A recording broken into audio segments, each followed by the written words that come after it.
Robert Mugabe is the first prime minister and, later, first president of an independent Zimbabwe, formerly Rhodesia. A qualified teacher and able negotiator, he was regarded on his assumption of power as the one man capable of healing the wounds left by years of civil war. But his brutal suppression of a revolt by the Ndebele people of the South provided an early taste of the methods that would make Zimbabwe a byword for political repression and economic mismanagement.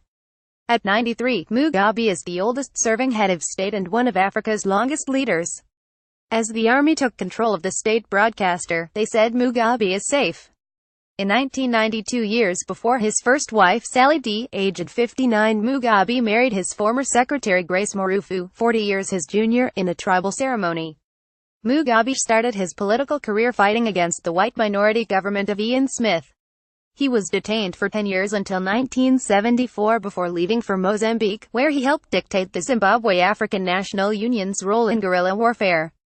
Image Robert Mugabe shakes hands with then Prime Minister Margaret Thatcher in 1980 when, in 1978, Smith bowed to external pressure and agreed to representative elections. They were won by the rival UANC, the only black party to have renounced violence. Britain and the US, however, refused to lift sanctions, and a conference of all parties was organized at Lancaster House in London. Mr. Mugabe, as leader of the ZANUs, which drew support from the majority Shona people, attended the talks as effective prime minister in waiting. Image the former teacher married his one-time secretary Grace Morufu in 1990 in the ensuing elections. In March 1980, ZANU-PF Zimbabwe African National Union Patriotic Front won 57 of 80 seats in the new parliament, where a further 20 seats were reserved for whites. Mr. Mugabe himself survived 2 assassination attempts during the campaign. The result left Mugabe as prime minister but also gave rise to an uneasy coalition with his ZAPU rivals, representing the Ndebele. In 1983, he dismissed ZAPU's Joshua Nkomo from his cabinet, triggering an armed rebellion in Ndebeleland. This was put down with marked brutality by elements of the new Zimbabwe army whose training had been conducted along North Korean lines. Afterwards, in 1987, Mugabe marked his assumption of unchallenged power by abolishing the office of prime minister and declaring himself executive president. Image Morgan Tsvangirai beat Mugabe in an election, but backed out of a runoff in the face of violence. He was subsequently re-elected in 1990, 1996 and 2002 in elections whose fairness was increasingly called into question. Mugabe styles himself as the grand old man of African politics, with defenders saying his government achieved notable improvements in both health and education for the black majority. But he is reviled in the West as an authoritarian who mishandled the economy and resorted to violence to maintain power.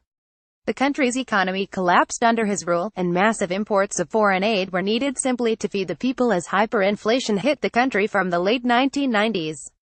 Video: We are only targeting criminals around Mugabe. By 2009, Zimbabwe stopped printing its currency, and in 2015 it announced plans to completely switch to using the US dollar. Military intervention in the civil war in the neighboring Democratic Republic of Congo proved a heavy financial burden. But it was the forced distribution of land that proved decisive, turning what had been an exporter of food into a country where 5 million depended on food aid.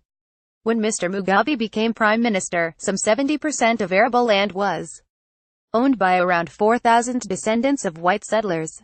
Image the Zimbabwean currency was hit by hyperinflation as the economy deteriorated, favoring a willing buyer, willing seller plan for the gradual redistribution of land. Little was achieved until Mr. Mugabe began using force in 1999 and 2000. Self-styled war veterans invaded white-owned farms, and the British public quickly became familiar with stories of beatings, rape and dings.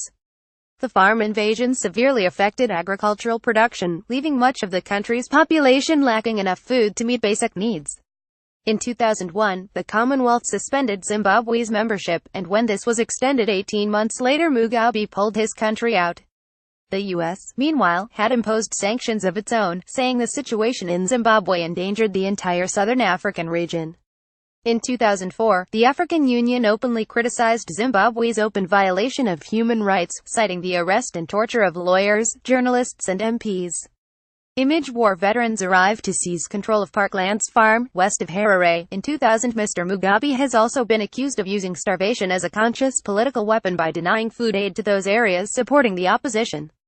He was initially defeated in the presidential vote in 2008, with Morgan Tsvangirai winning by 47.9% to 43.2%, but ahead of a runoff between the two as neither had secured 50% of the vote. A violent campaign against supporters of Mr. Tsvangirai saw scores and thousands displaced.